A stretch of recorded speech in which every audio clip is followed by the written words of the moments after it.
찬송가 591장으로 찬송하겠습니다. 591장 찬송입니다.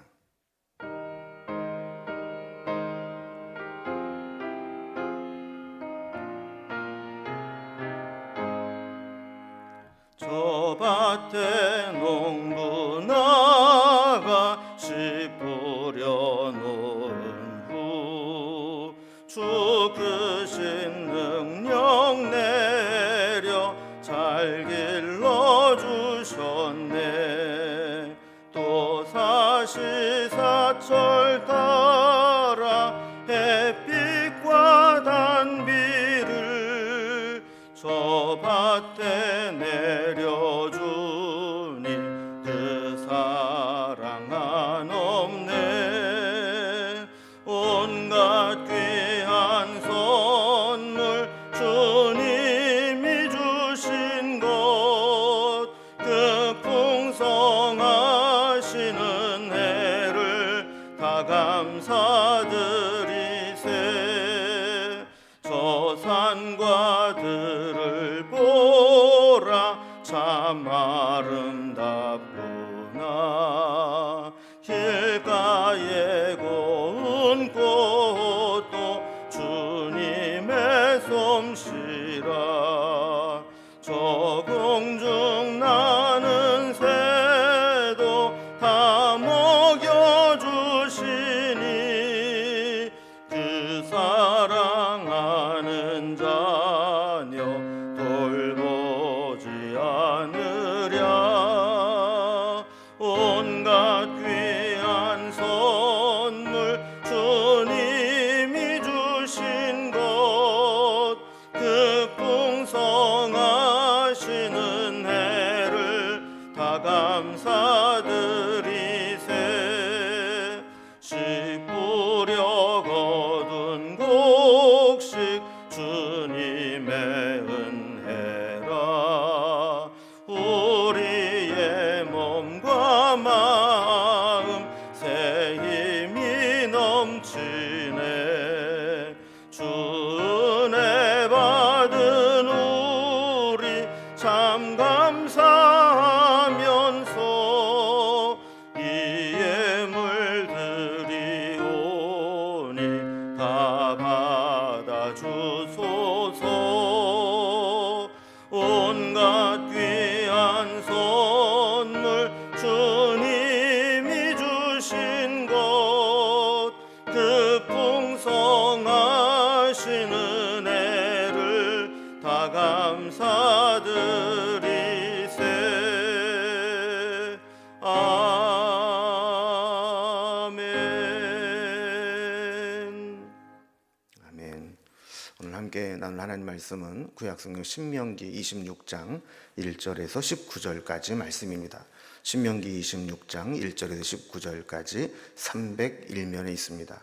말씀을 제가 봉독하겠습니다. 네 하나님 여호와께서 내게 기업으로 주어 차지하게 하실 땅에 내가 들어가서 거기서 거주할 때에 네 하나님 여호와께서 내게 주신 땅에서 그 토지의 모든 소산의 만물을 거둔 후에 그것을 가져다가 광주리에 담고 네 하나님 여호와께서 그의 이름을 두시려고 택하신 곳으로 그것을 가지고 가서 그때의 대제사장에게 나아가 그에게 이르기를 내가 오늘 당신의 하나님 여호와께 아뢰나이다. 내가 여호와께서 우리에게 주시겠다고 우리 조상들에게 맹세하신 땅에 이르렀나이다 할 것이요.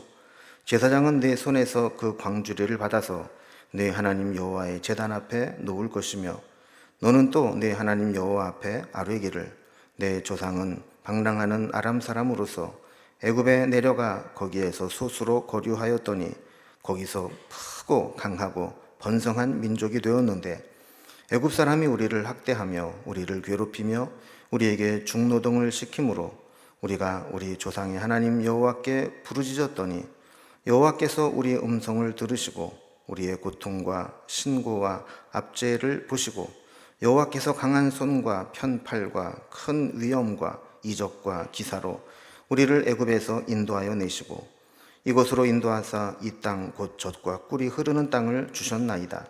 여호와여, 이제 내가 주께서 내게 주신 토지 소산의 만물을 가져왔나이다 하고 너는 그것을 네 하나님 여호와 앞에 두고 네 하나님 여호와 앞에 경배할 것이며 네 하나님 여호와께서 너와 네 집에 주신 모든 복으로 말미암아 너는 레위인과 너희 가운데 거류하는 객과 함께 즐거워할지니라.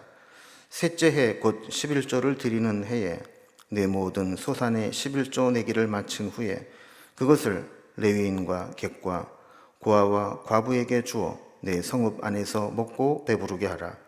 그리할 때에 네 하나님 여호와 앞에 아뢰기를 내가 성문을 내 집에서 내어 레위인과 객과 고아와 과부에게 주기를 주께서 내게 명령하신 명령대로 하였사오니 이제 주의 명령을 범하지도 아니하였고 잊지도 아니하였나이다. 내가 애곡하는 날에 이 성물을 먹지 아니하였고 부정한 몸으로 이를 떼어두지 아니하였고 죽은 자를 위하여 이를 쓰지 아니하였고 내 하나님 여호와의 말씀을 청종하여 주께서 내게 명령하신 대로 다 행하였사오니 원하건대 주의 거룩한 처소 하늘에서 보시고 주의 백성 이스라엘에게 복을 주시며 우리 조상들에게 맹세하여 우리에게 주신 젖과 꿀이 흐르는 땅에 복을 내리소서 할지니라. 오늘 내 하나님 여호와께서 이 규례와 법도를 행하라고 내게 명령하시나니 그런즉 너는 마음을 다하고 뜻을 다하여 지켜 행하라. 내가 오늘 여호와를 내 하나님으로 인정하고 또 그 도를 행하고 그의 규례와 명령과 법도를 지키며 그의 소리를 들으리라 확인하였고 여호와께서도 네게 말씀하신 대로 오늘 너를 그의 보배로운 백성이 되게 하시고 그의 모든 명령을 지키라 확언하셨느니라. 그런즉 여호와께서 너를 그 지으신 모든 민족 위에 뛰어나게 하사 찬송과 명예와 영광을 삼으시고 그가 말씀하신 대로 너를 네 하나님 여호와의 성민이 되게 하시리라. 아멘. 하나님은 이스라엘 백성들을 애굽에서 이끌어내어 광야를 인도하고 그리고 가나안 땅에 들어가게 하셨습니다.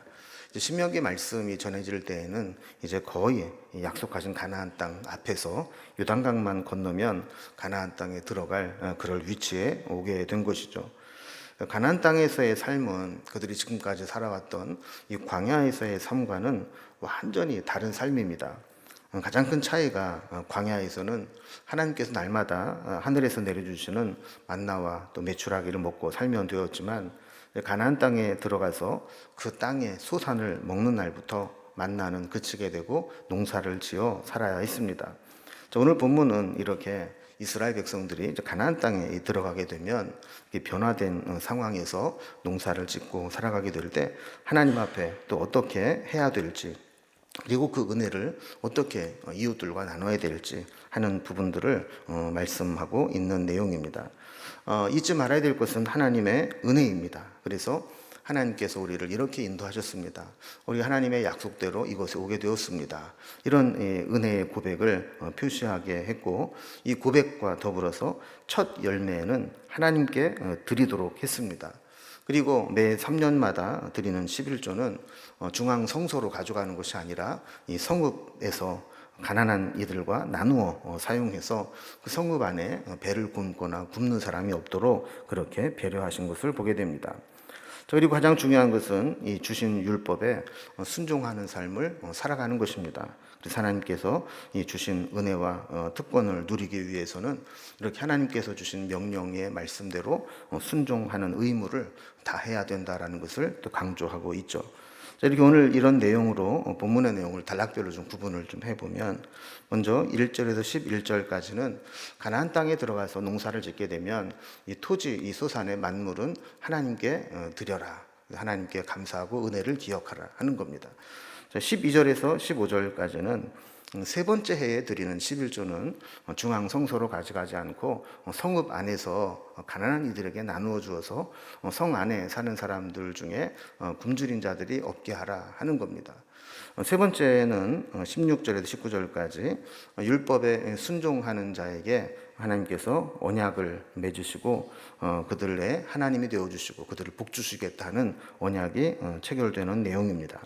이제 오늘 본문을 이제 단락별로 살펴봅니다. 먼저 첫 번째 단락입니다. 이스라엘 백성들이 이제 가나안 땅에 들어가서 그곳에서 농사를 짓고 토지 소산을 얻게 될 때 그 처음 열매들은 다 하나님께 드리도록 하는 내용입니다. 이렇게 이스라엘 백성들이 가나안 땅에 들어가서 농사를 짓고 수확하게 되면 어떻게 해야 되는가에 대한 규정이죠. 자, 1절 말씀을 보면 하나님이 기업으로 주어 차지하게 하신 땅에 들어가서 농사를 지어서 수확하게 될 때 어떻게 해야 되는가 하는 말씀입니다. 2절에 보면 토지의 모든 소산의 만물을 거둔 후에 그것을 가져다가 광주리에 담고 하나님께서 그 이름을 두시려고 택하신 곳으로 가지고 가라 그랬습니다. 자, 소산의 첫 번째 수확을 하고 그것을 하나님께 드려야 된다라는 겁니다. 첫 번째 수확을 하나님께 드리는 데는 몇 가지 의미가 있죠.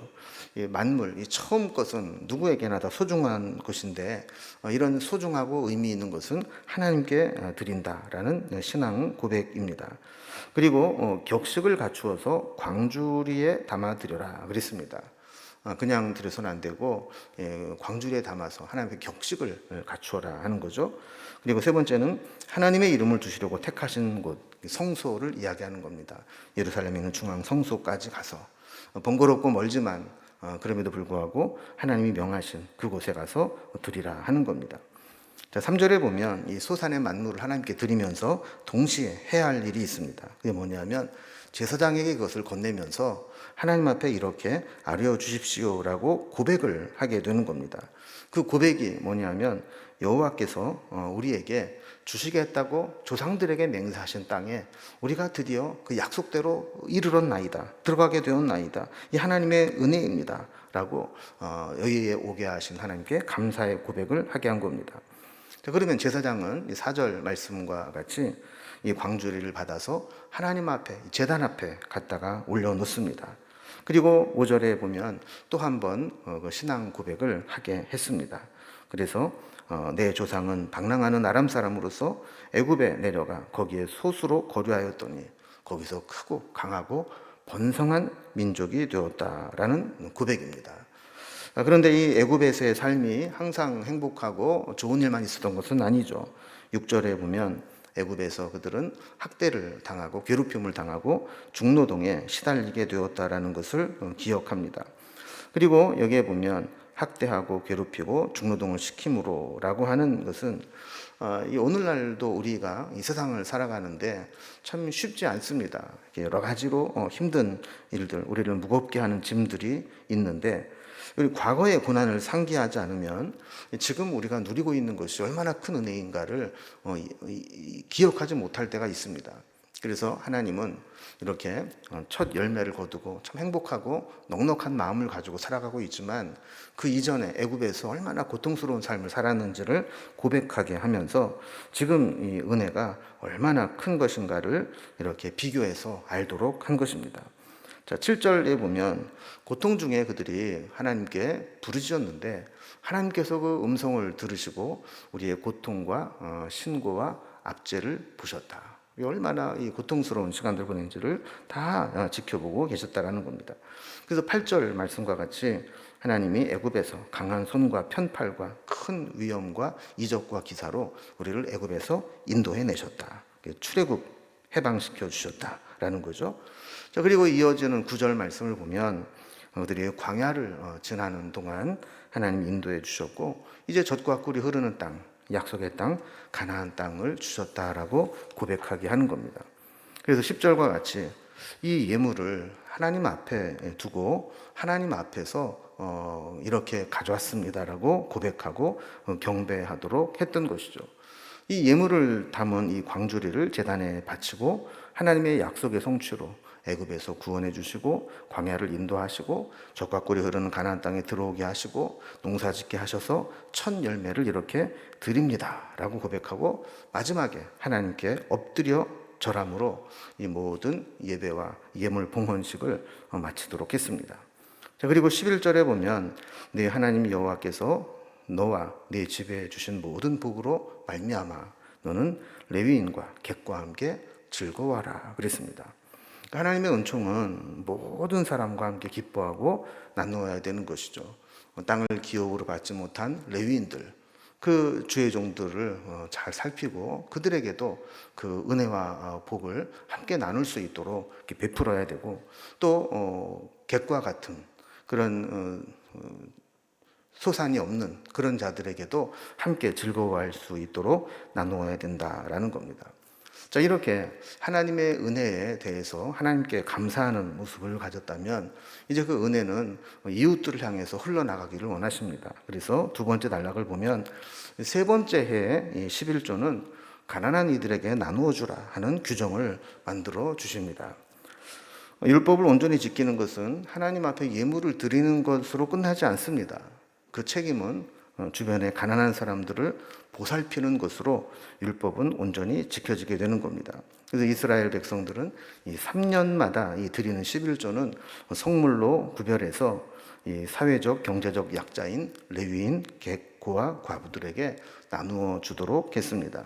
아까 만물을 드릴 때에는 중앙 성소로 가지고 갔지만 이 세 번째 해에 드린 11조는 성읍에서 나누도록 했던 거죠.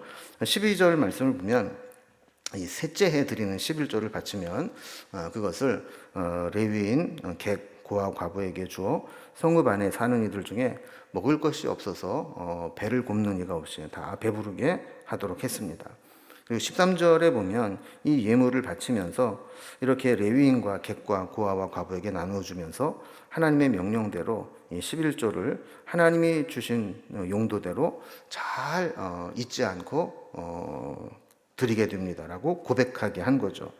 그래서 이렇게 고백하게 한 이유는 정말 우리가 드리는 이 11조가 정말 하나님 앞에 정직한 이 11조인지 돌아보게 했던 겁니다. 예나 지금이나 마찬가지였던 것 같습니다. 11조를 드리기는 드려야 되겠는데 다 드리기는 아깝고 그러니까 형식적으로 명목상만 드리는 자들이 아마 있었던 것 같아요. 그래서 그들이 하나님 앞에 고백하게 했던 거죠. 우리가 이렇게 말씀대로 어긋나지 않고 다 11조를 드립니다. 이렇게 고백하게 하면서 자기 자신이 정말 고백한 대로 정직한 11조를 드리는지 한번 돌아보게 하신 것이죠. 14절에 보면 그들에게 어떤 큰 가정의 대소사 일이나 다급한 일이 생겼어도 이 11조는 빼먹지 않았다는 겁니다. 애곡한 날이나 또 부정한 일이나 아니면 장례가 났거나 이럴 때 목돈 들어가고 힘드니까 이번에 11조 하지 말아야지 이렇게 한 적이 없다라는 거예요. 어떤 상황에서도 철저하게 11조를 드려왔다라고 고백하게 한 겁니다. 그리고 15절에 보면 이렇게 하나님의 명령에 순종하여 살 때 하나님께서 하늘 처소에서 하나님께서 보시고 이 주의 백성 이스라엘에게 복을 내려달라 이렇게 기도하게 했던 겁니다. 하나님은 우리가 어떤 기복신앙으로 말씀대로 살지도 않으면서도 무조건 복을 달라고 하지 못하게 했습니다. 우리 하나님 앞에 복을 구할 때에는 우리가 말씀대로 이렇게 순종했습니다. 철저하게 하나님의 은혜로 말씀으로 살았습니다라고 고백하고 그 순종의 결과로 은혜를 받도록 그렇게 가르쳐 주셨던 것이죠. 자, 그리고 세 번째는 이제 율법에 순종하여 언약을 체결하는 것입니다. 그래서 하나님 앞에 이렇게 우리가 순종하며 말씀대로 살아가게 될 때 하나님은 그 이스라엘 백성들을 보배로운 백성으로 삼아주시고 모든 민족에 뛰어나게 해주시겠다는 약속입니다. 16절부터 19절까지는 지금까지 여기 살펴본 4장부터 지금까지 모세의 긴 두 번째 설교의 결론입니다. 내일부터 살펴보게 될 27장부터는 이제 세 번째 설교가 시작되는데 이게 두 번째 설교를 마무리하면서 이 결론 부분이 나오게 되는 건데 언약의 체결의 내용이죠. 16절 말씀을 보면 하나님께서 규례와 법도를 주신 후에 그대로 행하라고 말씀하셨으니 마음을 다하고 뜻을 다하여 지켜 행하라 그랬습니다. 하나님의 이 말씀은 우리의 겉으로 드러난 외적인 행위로만 드리는 게 아니라 마음을 다하고 뜻을 다해서 우리의 마음 중심으로 하나님 말씀에 순종할 때 의미가 있고 가치가 있다라는 겁니다. 그러니까 하나님은 우리의 어떤 행위를 보실 때 겉으로 드러난 행위만 보시는 것이 아니라 그 마음의 자세와 태도도 중요하게 여기신다라는 겁니다. 17절 말씀 보면 여호와를 내 하나님으로 인정하고 또 그 도를 행하고 그의 규례와 명령과 법도를 지키며 그의 소리를 들으라 그랬습니다. 우리가 행할 것은 하나님의 말씀대로 순종하고 지켜 행하고 하나님을 하나님으로 인정하고 이렇게 믿음으로 살아가야 된다라는 겁니다. 자, 그러면 18절부터 보면 이제 하나님의 약속이 나옵니다. 우리가 하나님을 하나님 인정하고 말씀대로 살면 하나님은 어떻게 해주시는가? 18절 말씀을 보면 하나님은 그를 그의 보배로운 백성이 되게 하시겠다 그랬습니다. 보통 백성도 아니고 자기 백성을 삼으시는 것도 아니고 보배로운 백성으로 삼으시겠다. 그리고 그의 모든 명령을 지키라 다시 확언하죠. 19절에 보면 하나님 말씀대로 순종하는 민족은 하나님이 잘 지켜주셨다가 그를 때가 돼서 하나님 앞에 드러내시게 되는데 모든 민족 위에 뛰어나게 하시고 찬란하게 빛나도록 영광스러운 민족으로 삼아주셔서 그리고 하나님의 성민으로 살아가게 하시겠다라는 말씀입니다. 그래서 저들이 이렇게 하나님의 말씀대로 지켜 행하고 하나님의 믿음으로 하나님을 인정하면 하나님도 그들을 그렇게 영화로운 민족으로 뛰어난 민족으로 또 보배로운 민족으로 삼으시겠다라는 약속을 체결하십니다. 이렇게 하면서 이제 두 번째 긴 설교의 결론이 되는 것이죠. 하나님은 우리에게 어떤 율법의 말씀을 주실 때 그것을 우리를 막 월거매고 부담만 주시는 분이 아니고 우리가 그 말씀을 지켜 행하고 순종하게 될 때 그 모습들을 보시고 하나님은 축복의 은혜를 주시겠다고 약속하시는 분입니다. 이 약속은 오늘날 우리에게도 유효한 줄로 믿습니다. 그래서 오늘도 우리가 말씀을 지켜 행하고 말씀을 붙들고 살아가고 하나님을 인정하며 살아갈 때 하나님께서 주시는 놀라운 축복과 은혜를 누리며 살아갈 수 있기를 주님의 이름으로 기원합니다. 기도하겠습니다. 하나님 아버지, 오늘 모세의 두 번째 긴 설교의 마지막 결론 부분을 살펴보았습니다. 우리가 하나님의 은혜를 입고 약속이 성취될 때 잊지 않고 하나님을 기억하며 첫 번째 소산물을 주님께 올려드릴 수 있도록 인도해 주시고 또한 우리에게 주신 그 은혜를 이웃들과 나누며 내 주변에 가난한 이들이 없도록 그들을 돌보는 책임도 감당할 수 있도록 인도해 주시옵소서. 그리고 우리가 늘 하나님을 섬기고 하나님을 하나님으로 인정하며 말씀에 순종하는 삶을 살아가게 될 때 하나님께서 약속하신 대로 우리를 보배와 같이 귀한 민족으로 삼으시고 또한 우리에게 약속하신 대로 모든 민족에 뛰어나게 하시고 우리에게 필요한 것들을 채워주시는 하나님을 우리가 삶을 통해 체험할 수 있도록 인도해 주시옵소서. 오늘도 우리가 주님의 백성으로 살아가는데 합당한 민족이 될 수 있도록 말씀 가운데 이끌어 주시옵소서. 오늘도 믿음으로 살아가기를 소망하며 예수님의 이름으로 기도드리옵나이다. 아멘. 각자의 기도 제목들로 자유롭게 기도하시겠습니다.